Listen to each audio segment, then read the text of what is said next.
Sophie claqua la porte de l'appartement familial avec une violence qui fit trembler les murs. À 25 ans. Elle venait d'avouer à sa mère son amour pour une femme. Et en réponse, Claire l'avait chassée comme une intruse, hurlant des insultes qui résonnaient encore dans sa tête. 5 ans plus tard, alors que Sophie avait reconstruit sa vie à Paris avec Marie, sa compagne, le téléphone sonna, c'était Claire. En larmes, enceinte d'un enfant inattendu à 50 ans, suppliant Sophie de l'élever car elle ne pouvait pas le faire seule après la mort soudaine de son mari. Sophie fixait l'écran de son portable, le cœur battant à tout rompre. Comment osait-elle? Après l'avoir rejeté si cruellement? Après avoir nié son existence même? Sa mère réapparaissait comme si de rien n'était, portant en elle un fardeau qu'elle voulait lui imposer. Marie, assise en face d'elle dans leur petit appartement du Marais, posa une main sur son épaule. Qu'est-ce qui se passe? Mon amour, demanda-t-elle d'une voix douce. Ses yeux bleus emplis d'inquiétude. Sophie reposa le téléphone, les mains tremblantes. C'est ma mère. Elle est enceinte. Et elle veut que je prenne l'enfant. Les souvenirs affluaient comme une vague destructrice. 5 ans plus tôt, à Lyon, où Sophie avait grandi dans une famille catholique traditionnelle, tout avait basculé lors d'un dîner familial. Elle avait 25 ans.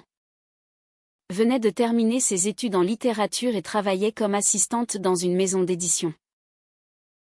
Elle avait rencontré Marie lors d'un salon du livre à Paris. Et leur connexion avait été immédiate, électrique. Marie, avec ses cheveux courts blonds et son sourire contagieux, avait illuminé sa vie. Mais avouer cela à sa famille? Sophie avait hésité des mois. Terrifiée par la réaction de sa mère? Claire? Une femme pieuse qui passait ses dimanches à l'église et ses soirées à juger les déviances de la société moderne. Ce soir-là, Sophie avait pris son courage à deux mains. Maman. Papa. Il faut que je vous dise quelque chose. Je suis amoureuse d'une femme. Le silence qui avait suivi était assourdissant. Son père, un homme taciturne travaillant comme comptable, avait baissé les yeux, mal à l'aise. Mais Claire avait explosé. Quoi? Tu es quoi? Une lesbienne? Dans ma maison? Jamais. Tu nous fais honte. Sophie. Sors d'ici et ne reviens pas tant que tu n'auras pas changé. Les mots avaient claqué comme des gifles. Sophie avait pleuré. Supplié. Expliqué que ce n'était pas un choix, mais une partie d'elle-même. Rien n'y fit. Elle avait rassemblé ses affaires en hâte, sous les regards froids de ses parents, et avait pris le premier train pour Paris, où Marie l'attendait. À Paris, la vie avait repris, lentement. Marie, originaire de Bretagne, travaillait comme graphiste freelance et avait accueilli Sophie dans son studio exigu mais chaleureux. Elles avaient construit une relation solide, faite de rires partagés, de promenades le long de la Seine et de discussions interminables sur la littérature et l'art. Sophie avait trouvé un emploi stable dans une petite librairie du quartier latin, entourée de livres qui l'apaisaient. Mais les cicatrices restaient. Chaque fête des mères, chaque Noël, elle sentait un vide, un rejet qui la rongeait de l'intérieur. Elle avait coupé tout contact avec sa famille, bloquant les numéros, effaçant les photos. Marie la soutenait, l'encourageait à guérir, Mais Sophie savait que la douleur ne disparaîtrait jamais complètement. Et maintenant? Ce coup de fil. Claire? Veuve depuis peu, son père était mort d'une crise cardiaque il y a 3 mois. Apprit-elle se retrouver enceinte d'un enfant conçu dans un moment de désespoir? Peut-être pour combler le vide laissé par son mari. À 50 ans? Une grossesse à risque? Et Claire paniquait. Je ne peux pas l'élever seule. Sophie. Tu es ma fille. Cet enfant est ton sang. S'il te plaît. Reviens. Les mots tournaient en boucle dans la tête de Sophie. Elle raccrocha sans répondre. Mais le mal était fait. Le passé ressurgissait, menaçant de tout détruire. Marie l'observait, attendant une explication. Sophie lui raconta tout. Les larmes aux yeux. Elle m'a jeté dehors comme un déchet. Et maintenant elle veut que je sauve sa peau? Que je devienne mère d'un enfant que je n'ai pas voulu? Marie serra sa main. On en parlera calmement. Mais d'abord, respire. Elles passèrent la soirée à discuter, pesant le pour et le contre.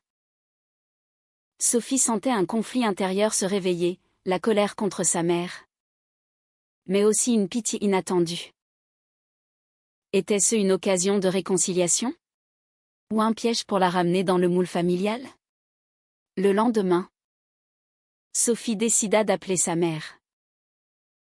Pourquoi moi? Maman? Après tout ce que tu m'as dit? Claire? La voix brisée? Répondit, j'ai eu tort. Sophie. J'ai prié. J'ai réfléchi.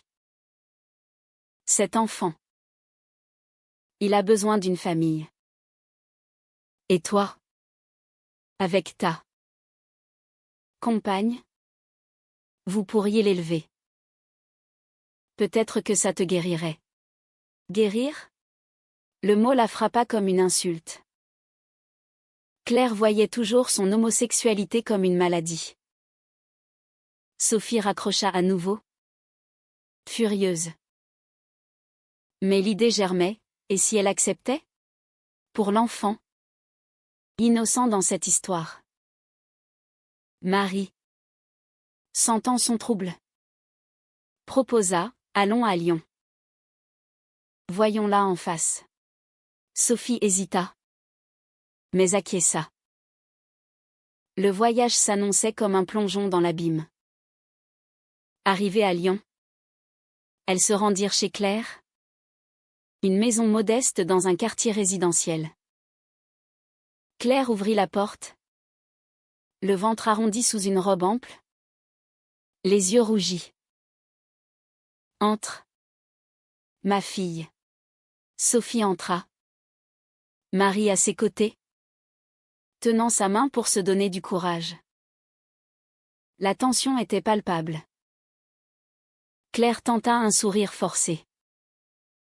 Merci d'être venue. Et elle? C'est Marie? Sophie hocha la tête. Fière mais défiante. Oui. Ma compagne. Claire déglutit, évitant son regard. Elles s'assirent au salon, entourées de photos de famille où Sophie avait été effacée mentalement. Claire expliqua, après la mort de son mari, elle avait eu une liaison brève avec un voisin veuf, cherchant du réconfort. La grossesse était un accident. Je suis trop vieille, trop seule. L'église me juge. Les voisins murmurent. Mais cet enfant mérite une chance. Sophie écoutait. Le cœur serré. Et pourquoi pas l'adoption? Claire secoua la tête. C'est mon sang. Ton sang. Je veux qu'il reste dans la famille. Marie intervint doucement, Madame. Sophie a souffert à cause de vous. Vous ne pouvez pas juste débarquer comme ça. Claire baissa les yeux. Je sais. J'ai péché en te rejetant. Dieu m'a puni avec cette grossesse. Sophie sentit la rage monter. Puni? Tu crois que c'est une punition? La discussion s'envenima. Claire insista sur les valeurs traditionnelles, arguant que Sophie pourrait redevenir normale en élevant l'enfant avec Marie comme amie. Sophie explosa. Je ne suis pas malade. J'aime Marie. Et ça ne changera pas. Marie la calma. Mais le doute s'insinuait. Et si cet enfant était une opportunité de briser le cycle? Sophie rentra à Paris confuse. Promise à des nuits blanches. De retour à Paris, Sophie ne pouvait chasser l'image de sa mère. Vulnérable et suppliante. Les jours suivants furent un tourbillon d'émotions contradictoires. Elle oscillait entre la pitié pour Claire et la colère pour les années perdues. Marie, toujours supportive, proposait des promenades dans les jardins du Luxembourg pour l'apaiser. Mais même là, Sophie se perdait dans ses pensées. Et si on acceptait? Imagine. Un petit être à nous élever. Marie haussait les épaules. C'est ta décision. Mais pense à nous. Notre vie est stable. Un enfant changerait tout. Sophie consulta une thérapeute. Une femme d'une quarantaine d'années spécialisée dans les questions LGBT. Votre mère vous manipule-t-elle inconsciemment? Demanda-t-elle lors de la première séance. Sophie raconta tout, le rejet, l'exil à Paris, la reconstruction avec Marie. Elle voit cet enfant comme une rédemption pour moi. Comme si être lesbienne était une phase. La thérapeute hocha la tête. C'est courant dans les familles conservatrices. Mais vous devez vous demander, voulez-vous vraiment cet enfant? Ou est-ce la culpabilité qui parle? Sophie sortit de là avec plus de questions que de réponses. Pendant ce temps, Claire appelait quotidiennement, alternant supplications et reproches voilés. Pense à ton père. Il aurait voulu que la famille reste unie. Sophie grinçait des dents. Son père, silencieux complice du rejet, n'avait jamais levé le petit doigt pour la défendre. Un soir, après un appel particulièrement tendu, Sophie confia à Marie, je me sens piégée. Si je refuse, je suis la méchante qui abandonne sa mère. Si j'accepte, je trahis qui je suis. Marie l'enlaça. On est deux. On décide ensemble. Leur relation, jusqu'alors sereine, commençait à montrer des fissures. Marie craignait que Sophie ne sacrifie leur couple pour apaiser sa famille. Une semaine plus tard, Sophie reçut une lettre de Claire, accompagnée d'une échographie. Regarde ton petit frère ou ta petite sœur. Il ou elle a besoin de toi. L'image, floue mais réelle, toucha Sophie au plus profond. Elle imagina l'enfant grandir sans parents stables, ballotté par les jugements sociaux. En France, où les droits LGBT progressaient, mais où les préjugés persistaient dans les petites villes comme Lyon. Quel avenir pour cet enfant? Sophie en parla à ses amis. Un cercle restreint de la communauté queer parisienne. C'est un piège hétéronormatif, dit l'un d'eux lors d'un dîner. Ta mère veut te normaliser via la maternité. Une autre amie? Mère adoptive? Tempéra, mais l'enfant n'y est pour rien. Tu pourrais lui offrir un foyer aimant. Les débats intérieurs s'intensifiaient. Sophie se rappelait son enfance, les messes obligatoires, les interdictions de sortir avec des garçons, ironie du sort.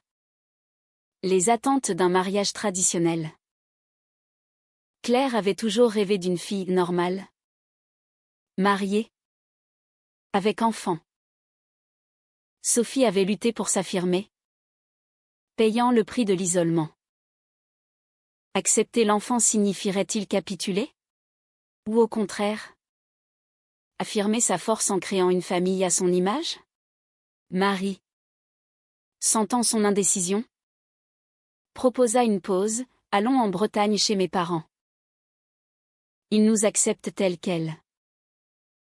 Ça te changera les idées. Le voyage en Bretagne fut une bouffée d'air. Les parents de Marie, libéraux et accueillants, les reçurent à bras ouverts. Autour d'une table de fruits de mer, ils discutèrent ouvertement. La famille. C'est ce qu'on en fait, dit le père de Marie.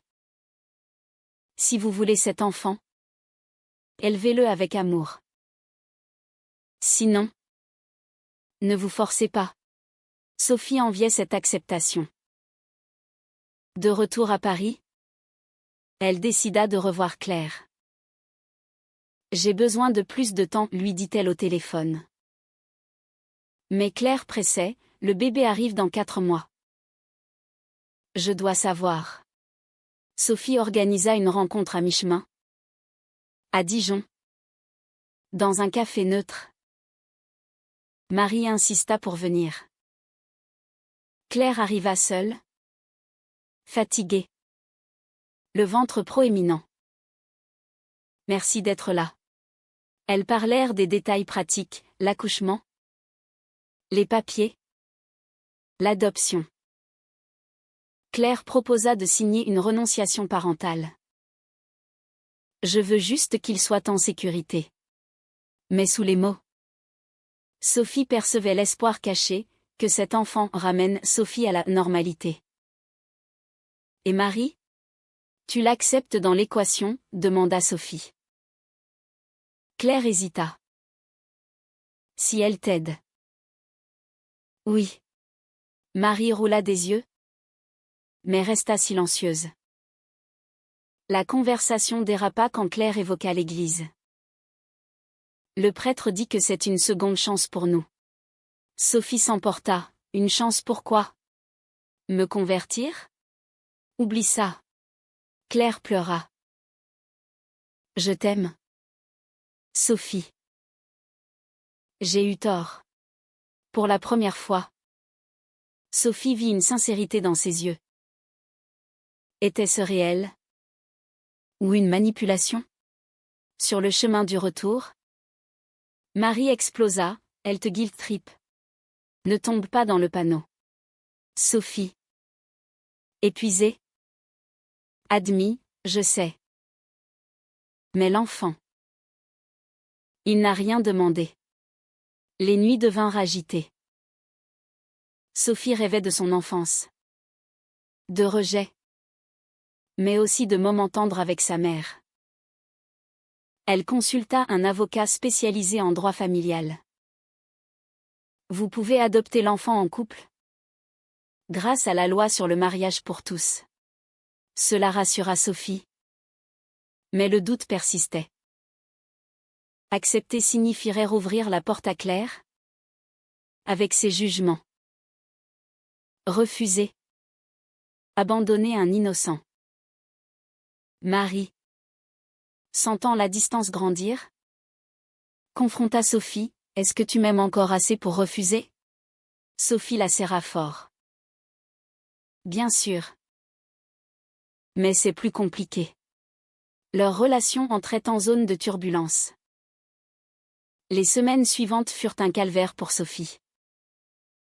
Elle jonglait entre son travail à la librairie, où les clients insouciants lui rappelaient une vie normale, et les appels incessants de Claire.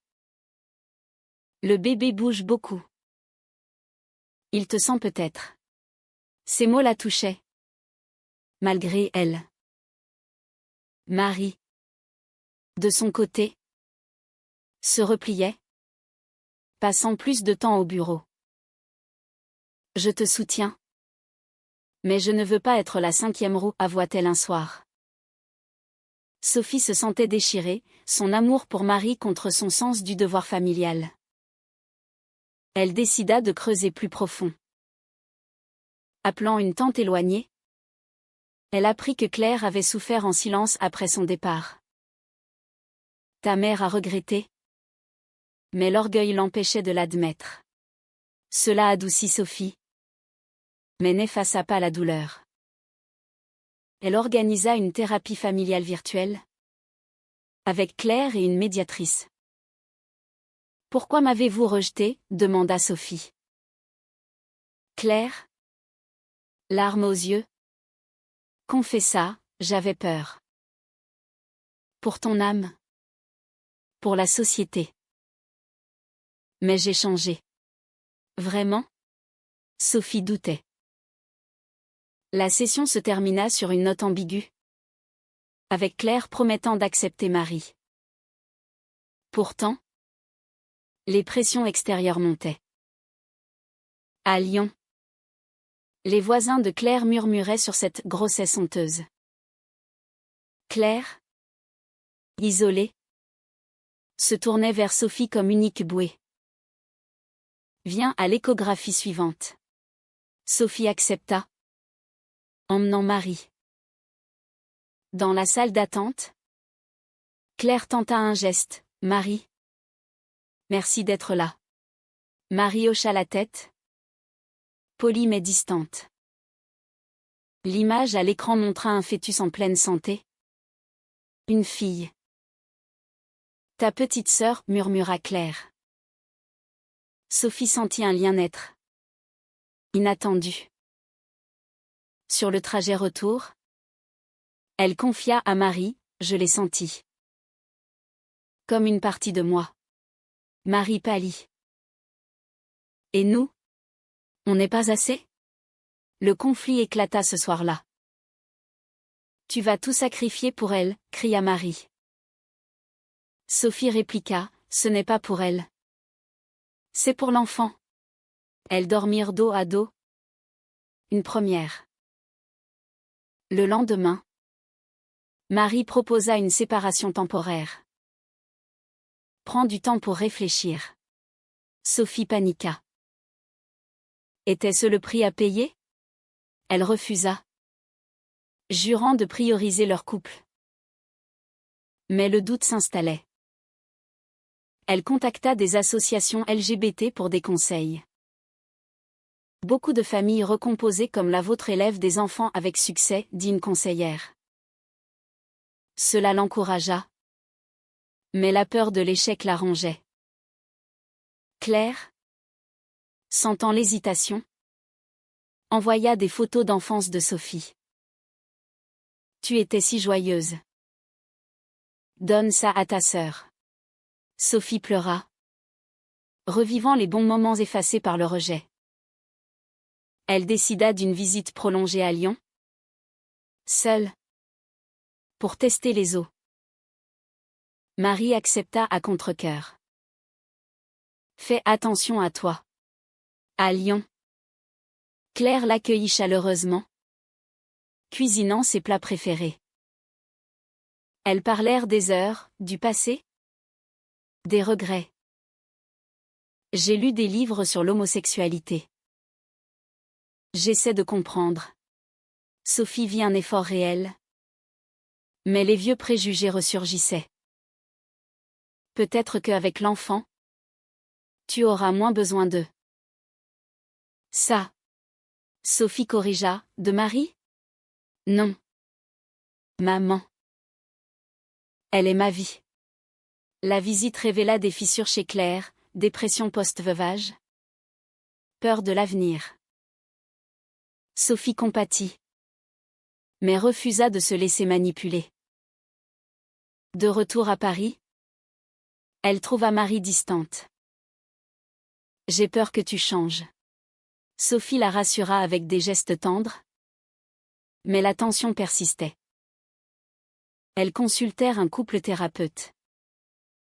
Communiquer ouvertement, conseilla-t-elle. Elles parlèrent de leur peur. Marie craignait d'être reléguée. Sophie d'abandonner sa famille. Lentement, elles rebâtirent la confiance. Mais un appel d'urgence accéléra tout. Claire fut hospitalisée pour complications. Sophie et Marie se précipitèrent à Lyon. À l'hôpital, Claire, pâle, murmura, « Si je ne m'en sors pas, promets-moi de prendre l'enfant. » Sophie, terrifiée, promis. Marie la soutint, serrant sa main. Claire se remit. Mais l'incident força une décision. On le fait, dit Sophie à Marie. Ensemble.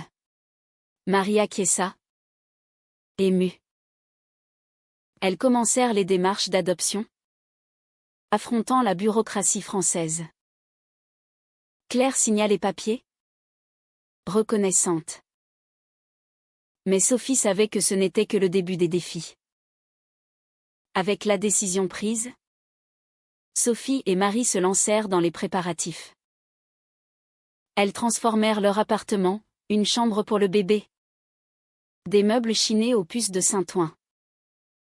Sophie lisait des livres sur la parentalité queer, cherchant à équilibrer leur identité avec ce nouveau rôle. Marie, plus pragmatique, gérait les aspects légaux. On sera des mamans formidables. Mais sous l'excitation, l'anxiété bouillonnait. Sophie craignait que Claire ne change d'avis. Ou pire, n'interfère constamment. Claire, de son côté, semblait transformée. Elle appelait pour des conseils, acceptant progressivement Marie. Dites-moi comment je peux aider. Sophie testait les limites, viens nous voir à Paris. Claire accepta. Une première. Lors de la visite, elle observa leur vie, les photos de couple, les amis queer.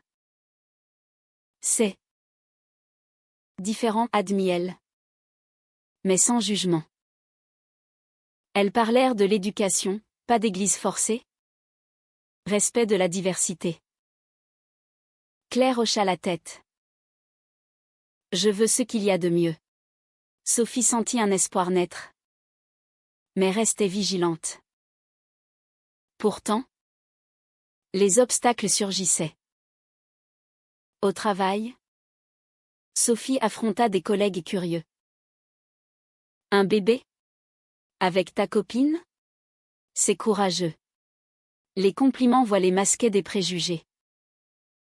Dans la société française, malgré les lois progressistes, les regards en coin persistaient. Marie, lors d'un rendez-vous médical, dut expliquer leur situation. Nous sommes les deux mères. L'infirmière haussa les sourcils, mais nota. Ces micro-agressions usaient Sophie, ravivant ses insécurités. Et si on n'est pas à la hauteur, confia-t-elle à Marie. On l'est déjà, répondit-elle. Un mois avant l'accouchement, Claire invita Sophie à une messe. Pour bénir l'enfant. Sophie refusa poliment. Notre famille n'est pas religieuse. Claire insista, c'est pour la tradition. Le conflit refit surface. Sophie confronta, tu acceptes vraiment qui je suis? Ou c'est temporaire? Claire pleura. J'essaie. Ma fille. Donne-moi du temps. Sophie accorda, mais posa des limites. Marie applaudit, bien joué. Leur couple se renforçait dans l'adversité. L'accouchement approchait. Sophie et Marie se rendirent à Lyon pour être présentes. À l'hôpital, la tension était à son comble. Claire, en travail, hurla de douleur. Sophie tenait sa main. Marie l'autre. Tu vas y arriver? Maman. Le bébé naquit, une petite fille. Élise. Criant à plein poumon. Claire la serra brièvement. Puis la tendit à Sophie. Elle est à vous. Les papiers signés. Sophie et Marie devinrent officiellement parents. Claire, épuisée, murmura « Merci ». De retour à Paris avec Élise, la vie changea du tout au tout. Nuit blanche. Biberon. Pleurs. Sophie. Exténuée. Doutait parfois. Était-ce une erreur? Marie la rassurait, regarde-la. Elle est parfaite. Élise grandissait. Entourée d'amour. Claire visitait régulièrement, apprenant à respecter leur foyer. Mais les vieux démons ressurgissaient, lors d'une visite. Elle glissa, peut-être qu'un jour, Sophie trouvera un homme. Sophie explosa, sortez. Claire s'excusa. Mais le mal était fait. Marie consola Sophie, elle progresse. Lentement. Les mois passèrent. Élise devint le centre de leur monde. Sophie réfléchissait à son parcours, du rejet à cette famille atypique. Les amis admiraient leur résilience. Mais les défis persistaient, à la crèche. Des parents murmuraient. De maman? Pauvre enfant. Sophie défendait farouchement, elle a plus d'amour que beaucoup. Marie et elle affrontaient ensemble, renforçant leur lien. Pourtant, un doute lancinant, avait-elle trahi sa communauté en acceptant ce cadeau empoisonné? Lors d'une Pride? Elle en parla à des amis. Tu as sauvé une vie. C'est de la force. Pas de la trahison. Cela l'apaisa. Claire, de son côté, rejoignit un groupe de soutien pour parents d'enfants LGBT, cherchant à changer. J'ai été aveugle, avoua-t-elle lors d'une visite. Sophie pardonna. Partiellement. Le chemin vers la guérison était long. Élise grandissait vite, apportant joie et chaos dans l'appartement parisien. À 6 mois, elle gazouillait, agrippant les doigts de Sophie et Marie avec une force surprenante.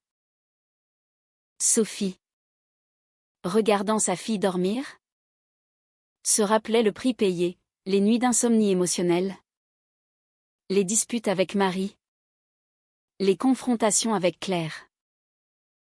Mais Élise valait chaque sacrifice. Marie, berçant le bébé, souriait, on a créé quelque chose de beau. Leur relation, testée par le feu, en sortait plus solide.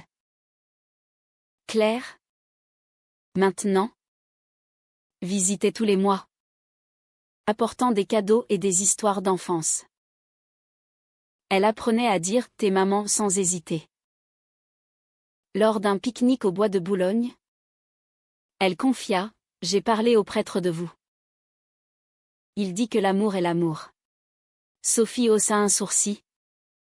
Sceptique, mais apprécia l'effort. Les préjugés s'effaçaient lentement, remplacés par une acceptation fragile. Pourtant, Sophie gardait des barrières, pas d'ingérence dans l'éducation d'Élise. La société, elle, posait toujours des défis. À une réunion de parents d'élèves, un père conservateur lança « Un enfant a besoin d'un père ».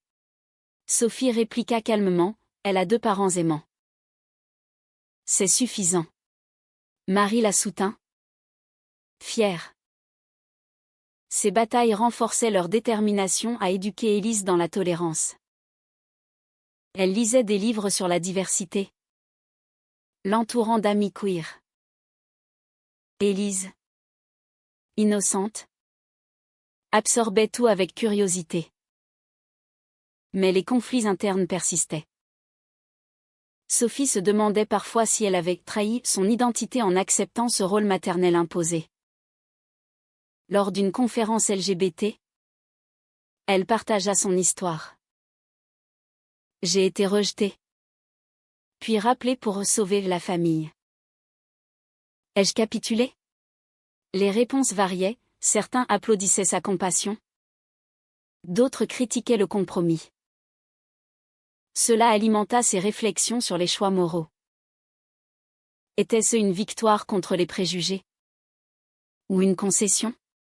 Marie, sentant son tourment, organisa une escapade romantique à la campagne. Oublions tout un week-end. Là, au milieu des vignes, elles renouèrent intimement, rappelant leur amour originel. Élise est un bonus. Pas une chaîne, dit Marie. Sophie acquiesça. Apaisée. De retour, elles affrontèrent un nouveau défi. Claire proposa de déménager à Paris pour aider. Je veux être grand-mère active. Sophie hésita, proximité signifierait plus de friction. Après discussion, elles acceptèrent un essai. Claire loua un petit appartement proche, apprenant les limites. Les mois devinrent années. Élise, à 2 ans, courait partout, appelant Maman Sophie et Maman Marie. Claire, transformée, participait aux anniversaires, acceptant pleinement leur famille. Mais un jour, lors d'une dispute mineure, Claire lâcha, si tu avais été hétéro, tout aurait été plus simple. Sophie, blessée, répondit, mais je ne le suis pas. Et c'est parfait ainsi. Claire s'excusa, promettant de continuer à apprendre. Sophie réalisa que la guérison était un processus continu. Pas une fin. Réfléchissant à son parcours, Sophie écrivit un journal, du rejet à la reconstruction. Des choix déchirants aux joies inattendues. Elle avait payé cher en émotions, en relations tendues mais gagné une famille élargie. Marie et elle, plus unies que jamais, élevaient Élise avec fierté. Claire, bien que imparfaite, avait évolué, brisant partiellement le cycle des préjugés. Pourtant, une question persistait. Niant comme un écho, Sophie avait-elle fait le bon choix en acceptant d'élever l'enfant de sa mère? Ou avait-elle perpétué un système qu'il avait autrefois brisé? Était-il juste de pardonner un rejet passé au nom d'un innocent? Ou cela encourage-t-il les familles toxiques à imposer leur fardeau sans vraie repentance?